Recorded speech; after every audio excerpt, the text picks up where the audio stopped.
Vamos começar o nosso podcast, então. Nelson, muito prazer ter tu aqui, né? Veio lá de Porto Alegre para estar nos visitando aí. E a gente quer saber, para começar, a gente precisa saber, né? Quem é o Nelson hoje? Para quem ainda não te conhece, Nelson, vai estar assistindo. Quem que é o Nelson? Se apresenta aí para nós. Primeiramente, 50 mil pessoas já, né? 50 mil. É que ele ligou agora, por isso. Ele ligou agora. Primeiramente, eu quero agradecer a oportunidade de estar aqui. Eu acho que eu vejo o canal de vocês, é muito divertido. E estar aqui para mim é uma honra. Eu gostei da outra gravata, cara. Gostou? Pena que ela tá pra frente, né? Tu notou?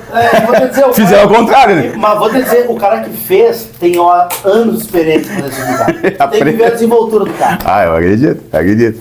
Pessoal, meu nome é Nelson, eu sou um rapaz de 45, um jovem de 45 anos, né? Um jovem antigo, que diz um amigo meu. Sou um conquistador de sonhos, cara. Sou um cara cristão, sou um cara que hoje, graças a Deus, eu tenho... Tudo que eu conquistei foi através de muita força do braço mesmo, na luta, no trabalho. Literalmente. Tenho um centro de treinamento em Porto Alegre de powerlifting. Hoje sou casado com Cristiane, minha esposa.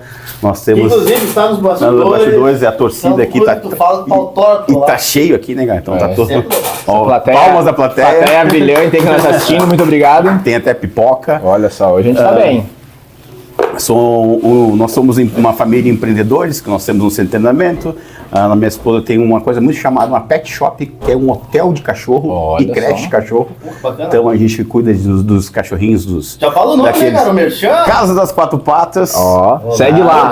Porto Alegre, segue @ Casa das Quatro Patas, tá? Que é um trabalho bem legal que a gente faz também. Eu tenho @Powerlift Brasil também, que é hoje o centro de treinamento mais completo de Powerlift do Brasil.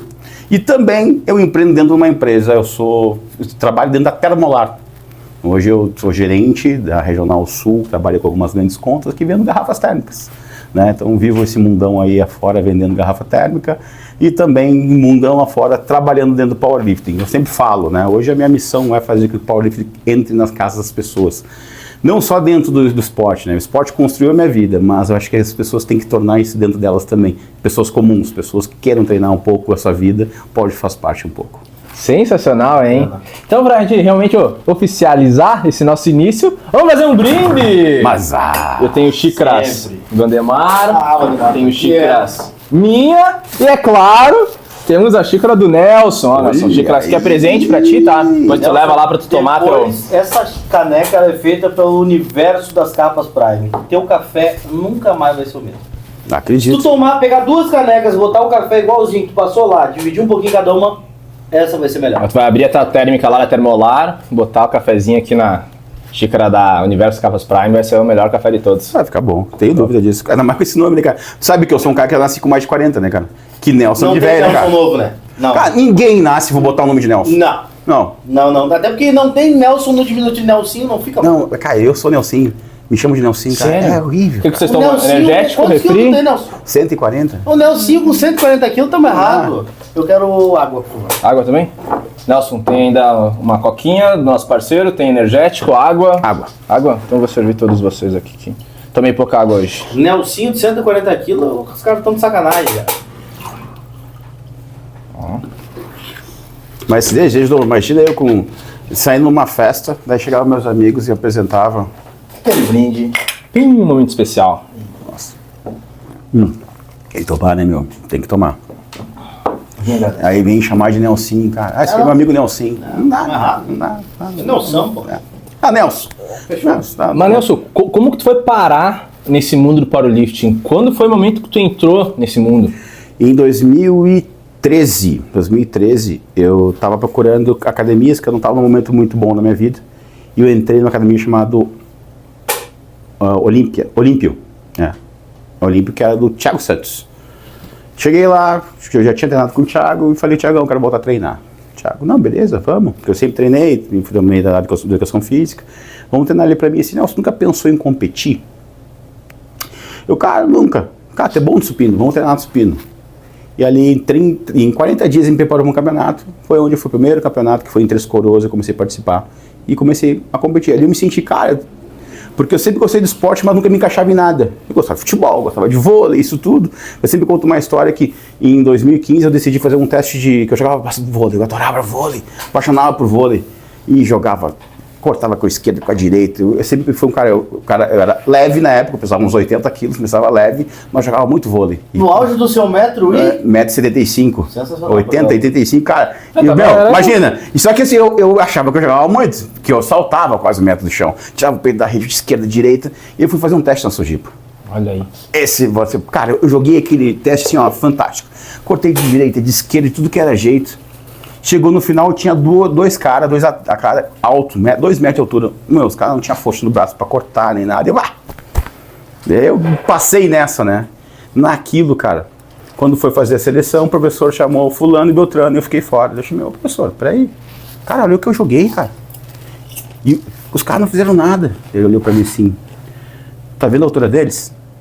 Quanto de altura tem? Tem 1,75, tu não cresce mais. Ele só precisa ensinar a jogar. Cara, Se esticar não vai dar. Né? eu tinha como, né? Cara, saí dali desolado. Então eu sempre gostei de esporte, sempre busquei algo pro esporte, né? E aí foi quando eu me encontrei no powerlifting. E vi que dentro do powerlifting eu tinha, teoricamente, um biotipo para aquilo.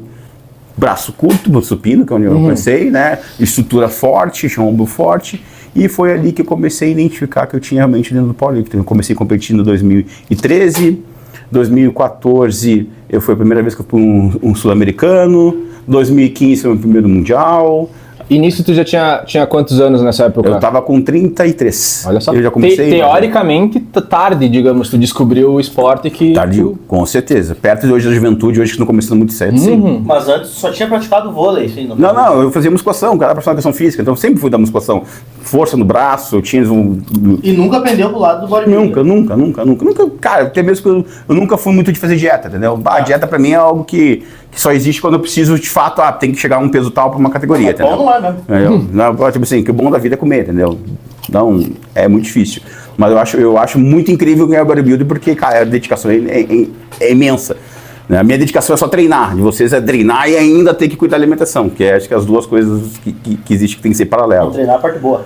Exatamente. Aí depois ali comecei então, 2004, com 34 anos eu comecei a minha carreira de fato como achava que eu era teoricamente um atleta, né? Porque eu estava ali no meio, competindo, fazendo. Só que foi o que eu comentei hoje para vocês ali, só que não existia uma periodização em treinamento.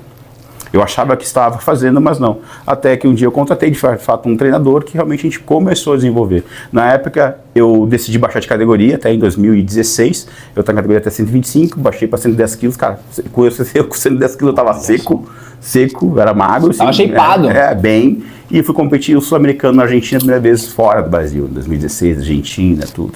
Então ali começou de fato. Mas na tua primeira competição, como é que foi a tua colocação? Eu fiquei em segundo lugar, no supino. E meu primeiro supino feito em competição, 110 quilos. 110? 110 quilos. Na primeira edição. Mas tu pesava quanto nessa época? 117 quilos mais ou menos. 110 quilos. Aí, cara, saí de lá assim, né, meu? Segundo lugar, poxa, competindo, adrenalina total. Muito top, muito louco. Foi. Massa. E aí tu contratou um treinador mais específico porque tu gostou. Exatamente. Eu vi que eu precisava evoluir, entendeu? Porque percebia que, quando eu comecei a perceber que eu treinava somente treinamento, musculação normal, não treinava musculação, ia competir. Tu treinava musculação, mas não tinha um treinamento diferente? Não tinha. Direcionado para aquilo, exatamente. Eu achava que eu tinha, mas não tinha. Era simplesmente, nós treinávamos musculação tradicional. Peito, bíceps, costas, enfim, toda normal ali, fazia um treino um pouco mais pesado no supino, que era algo que eu queria fazer, né, mas não tinha uma periodização de fato. E ali, a partir dali, com uma periodização, eu comecei, de fato, a ter uma evolução, né, tanto no supino, daí eu comecei a fazer terra, comecei a fazer agachamento e tudo, e isso no Mundial 2015, né. No Mundial 2015 aconteceu uma coisa muito engraçada, foi quando eu tive uma lesão minha no menisco, primeira vez, ficava no menisco. E eu fui no médico, na época o médico disse, não pode mais competir, tu não vai conseguir fazer. E eu faltava uns 4 meses pro Mundial, eu estava me preparando, aqui, cara, eu me deu um desespero. E eu falei, não, eu vou competir. E comecei a treinar mesmo, com dores e tal, buscando, enfim, cuidando da inflamação e tal, e fui pro Mundial. E foi muito bacana, que foi um esforço absurdo para chegar até lá. Né? Tanto que eu nunca fiz cirurgia no menisco, até hoje eu não tenho dores nem nada, mas sim um treinamento mesmo me fez com que eu recuperasse de uma forma mais adequada. Né? E daí em 2016 eu fui pro Sul-Americano, Em 2017 eu estava me preparando no meu auge de carreira, no auge de carreira mesmo, com 37 anos, onde eu estava com uma perspectiva muito boa de colocar, na época, para mim, 300 quilos no terra, o supino estava próximo dos 200, estava muito bem. Foi quando eu tive um problema pessoal, né, e eu tive que parar de competir. E eu tive que, da época, infelizmente, eu saí da federação, né, eu tive que sair da federação e eu fiquei afastado do Power. Quando eu fiquei afastado do Power, eu tomei a decisão de parar com o esporte. E aí só que aquilo, cara, me machucava muito, porque era uma coisa que me fazia tão bem, uma coisa que eu gostava tanto, uma coisa que eu percebia que as pessoas gostavam do que eu estava fazendo. Mas além dos treinos específicos, tu também chegou a se afastar até de musculação em geral? Total. Entendeu? Eu tanto que eu voltei, na época nós morávamos numa cidade, eu voltei a Porto Alegre, comecei a trabalhar em outro lugar, larguei até como profissional de educação física, eu larguei e comecei a trabalhar numa outra área, eu tenho um outro dom que é vendas, então comecei a trabalhar na época, não sei se já ouviram falar, não sei se posso falar aqui o nome. Pode, por favor, pode falar o que tu quiser. Quanto mais tu falar, melhor. Eu trabalhei na Stanley, né? Então eu fui contratado em 2017 para desenvolver a Stanley dentro do estado, e eu sempre falo que eu acho que deu certo, né? Porque ela ficou bem conhecida. E trabalhei, e naquele momento eu decidi que eu ia parar. Só que tinha algo na minha cabeça que falava, não pode parar, tem algo aí pra ti, E aquilo foi quando eu busquei e pensei comigo, cara, se eu não posso competir mais onde eu gosto de competir, que realmente era a federação, eu vou buscar uma maneira que eu possa fazer com que o esporte volte a estar dentro do meu contexto. E eu busquei, na época, a GPC, junto com o Valdemir Affini, liguei para ele, cara, eu tô pensando, eu quero poder ajudar aqui no Rio Grande do Sul, quero fazer uma competição aqui. Ele falou, Nelson, não tem problema nenhum, vem aqui em Santa Catarina, vamos conversar, queria fazer uma competição, vamos conversar, vou te explicar o que tu precisa, se der tudo certo, tu entra, se não, tudo certo, porque tem muita gente que quer. Beleza. Fui para Santa Catarina, conversei com ele, expliquei toda a situação, e ele, Nelson, para te fazer representante da GPC do Rio Grande do Sul, tu precisa ter esse material, tudo isso vai te custar dinheiro. Eu falei, não tem problema, 1 ano eu tenho tudo. Isso era março, e eu falei para ele, em dezembro eu faço competição. Ele, tá. Aí eu comecei a comprar os equipamentos, comecei a comprar uma estrutura toda, em dezembro eu fiz a minha primeira competição como organizador e representante, só que eu não competia, eu não conseguia competir. Mas foi aí que nasceu o teu CT? Foi aí, ainda não. Eu já tinha a marca Power Brasil em 2016, 2017, eu já tinha registrado ela. A marca Power Brasil, ela é registrada. Ela tem registro no meu nome, tá tudo certo, ela é uma marca registrada. Mas eu não tinha ainda. Eu tinha o sonho de abrir, mas eu não tinha ainda o CT aberto. Eu comprei os equipamentos, guardava os equipamentos para poder, e fiz a primeira competição. Eu sempre falo, eu fiz uma competição pensando em 100 atletas, tá? Medalha, espaço, tudo. Teve 32 atletas. Eita. Eu tirei dinheiro do bolso, assim, ó. Minha mulher tá aqui, ela nem sabe. Se ela sabe quanto que eu tirei do bolso, ela fica brava comigo, entendeu? Vai dar tempo depois. Mas foi dinheiro. Pede pra largar essa faca aí, Diego. Foi dinheiro. E aí, na época, eu falei de novo, será, cara, eu devo continuar, né? Porque, putz, não veio ninguém. Eu tinha 32 inscritos, sendo que desses 32 inscritos, 12 eram convidados que eu não tava pagando. 20 pagaram. Não tinha como pagar a conta, né? E eu falei, eu até o Val, Nelson, é assim, é primeira vez, tá tudo certo, não é fácil isso, até os caras entender. Porque existia nesse meio tempo, existia muita, será que o Nelson, porque teve muita falação, muita falácia do que o Nelson fez, que não, no final das contas, que não foi verdade. E aquilo se tornou uma história, será que realmente é a história do Nelson? Que as pessoas não me conheciam direito nessa parte, como que o cara, as pessoas entendiam, como que o Nelson começou há pouco tempo, quem ele é no esporte para se representar e fazer uma competição? Isso existia muito, né, na época. Quem é o Nelson para querer agora decidir fazer uma competição? As pessoas não entendiam isso ainda dentro do estado. Eu tive a paciência e continuei perseverando, continuei tentando. Fiz na segunda competição, já aumentou, foi para 40, para 50, foi para 60 atletas, foi indo, tirando dinheiro, né? Nenhum momento, cara, não tinha patrocínio, não tinha apoio nenhum, tudo na força, comprando equipamento. Imagina, a primeira competição de powerlift que eu fiz, que são os 3 movimentos, eu tinha que ter uma estrutura de um monolift no aquecimento e um monolift na hora de competição. Cada monolift custa 20 mil reais. Faz um resuminho pra galera entender o que é o monolift, por favor. Monolift é o equipamento mais seguro que tem hoje para agachamento, tá? Ele é um equipamento no qual o atleta, ele simplesmente estende o joelho, saca, ele vai abrir, tem uma pessoa que abre uma alavanca ele só agacha. Então não precisa andar para trás, nem se posicionar. 2 ganchos que vem do teto. De uma armação. Vem uma estrutura do teto, 2 ganchos, segura a barra. Exatamente. Se encaixou, ele sai da barra, libera ela pra ti. Tu terminou teu agachamento, ela fecha, a barra, ele prende. E existe fitas de segurança também que dá todo o suporte de segurança. Até tem vídeos no Instagram que tu vai ver lá, tem pessoa jogando a barra, o equipamento nem se mexe, né? Teve equipamentos já com 330 quilos que caiu, o monolift ficou seguro, nem se mexe. Então é muito seguro para isso. Então eu precisava ter estrutura. Fui eu, investi tudo isso para... Qual que era esse ano aí, Nelson? Isso é 2019, que foi a primeira competição de powerlifting mesmo, que daí eu fiz o Campeonato Gaúcho e o Campeonato Sul Brasileiro de Powerlifting. Nessa época tu já estava como presidente ou não? Eu era representante da GPC. Só um representante. E até então eu tinha parado de competir. Não competia mais. Eu não tinha mais a vontade de competir, porque eu vinha numa batida muito forte, e o que aconteceu me fez não querer mais competir. Não tinha vontade de competir pela GPC, pela bandeira que eu representava. Tu perdeu o teu porquê de competir. Exato. Perfeito. Em 2020, veio a pandemia, né?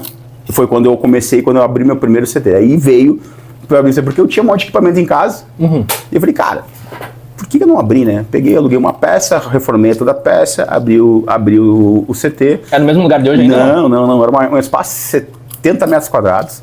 Eu tinha os 2 monolifts, banco de supino, power rack, tudo, mas ficava bem bonitinho o CTzinho. Ele só abria das 5 em diante. Não abria durante o dia, porque eu tinha outra atividade. Então eu ficava ali, dava aula com eu conteúdo estagiário e tudo. E aí começou a surgir o Power Brasil como centro de treinamento específico para powerlift. Todo mundo sempre fez power. Treinamento mesmo, no específico. E ali, naquela época, em 2020, chegou no final de 2020, me chamaram no Instagram, o Leonardo Cavaglia, que é o presidente da GPA. Né? E ele me chamou, Nelson, eu queria conversar contigo. O presidente da GPA Brasil, ele teve que se afastar, e eu preciso de um cara que assuma a GPA no Brasil. Tu não quer assumir a presidência? E eu pensei, putz, eu de 2017, onde eu não podia mais competir, eu investi, não deu certo, perseverei, mantive ali e me veio a bandeira no qual eu era apaixonado, no qual eu tinha no coração, que eu não conseguia mais competir em nenhum lugar, porque era lá que eu gostava de competir. Veio, quer ser presidente? Cara, só pode ser de Deus. Não tem como. É mais do que tu imaginava. Cara, eu na mesma hora eu peguei, eu liguei pro Volca, pedi na conversação, cara, aconteceu isso. Cara, eu quero, meu. Eu quero porque isso aí pra mim é a maior vitória da minha vida. Aí tá prova de que tudo que falaram é mentira. Tudo que falaram de mim, aqui tá a realização do que é mentira. Porque em nenhum momento eu nunca rebati tudo que me falaram de mim.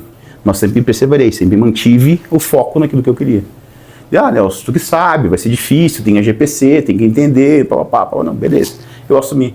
A partir dali mudou o jogo, porque veio atletas que tinham César Casarotto, começou a criar corpo, e eu fiz uma competição dentro do meu CT de 70 metros quadrados, logo da pandemia lá, que eu botei mais de 100 atletas.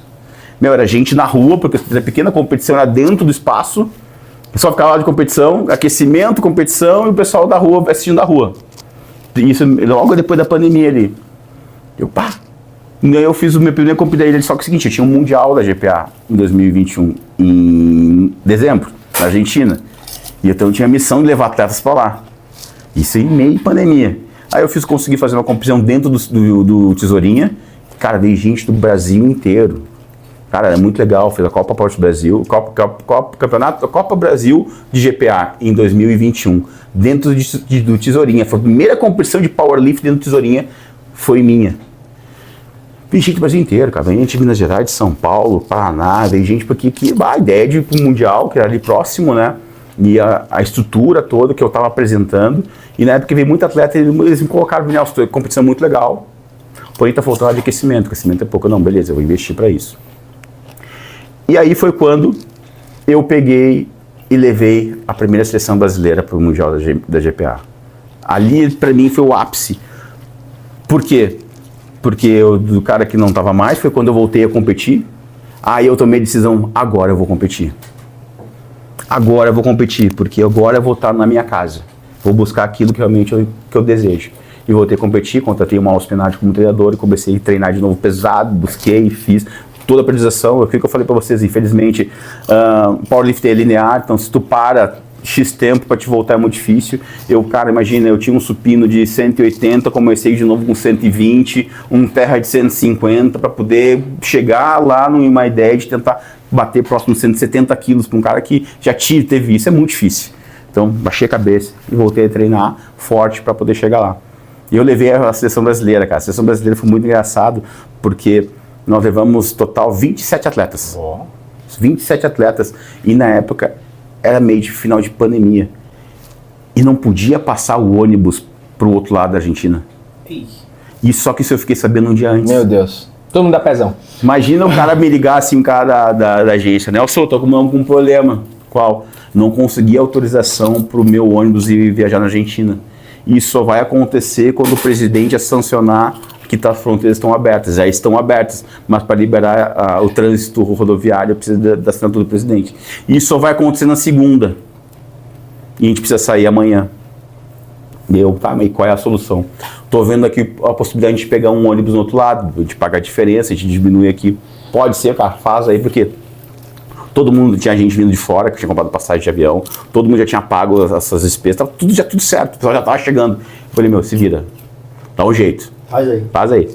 Beleza, ele mandou primeira cotação num ônibus, né? A sua cotação do ônibus aqui vai ficar 11 mil reais a mais. Eu falei, não. Você é louco, mano. Não dá. Tá, mas tem a segunda opção, aí é uma van pequena, tá? Que, cara, vai vir 19 pessoas, nós temos 17 pessoas dentro do nosso ônibus, o resto tava tudo de avião, né? E aí, cara, vai apertado, mas... 17 pessoas normais. Normais, entendeu? Não, né? Imagina, César Casaroto, eu e tal. Mas ele falou assim, com a diferença que eu vou te dar de desconto, a gente vai conseguir pagar essa van. E eu falei, essa mesmo. Depois a gente corta o teto e tira ele. Essa mesmo. Só que eu tinha que falar assim, cara, eu não vou falar pra ninguém. Essa é a parte do líder, né? Eu vou ter que tomar uma decisão dura, difícil. Os caras vão ficar sabendo só lá. Porque se eu começar a falar pros caras que eu vou eu ia ficar viajando e não sei o que, Nelson, porque eu não vou ir mais, não sei o que. Chegamos no ônibus, fomos lá, chegamos em Uruguaiana. Pessoal, deixa eu falar com você o seguinte, não vamos poder passar com o ônibus, tá? A gente vai atravessar a pé. No outro lado tá esperando nossa condução.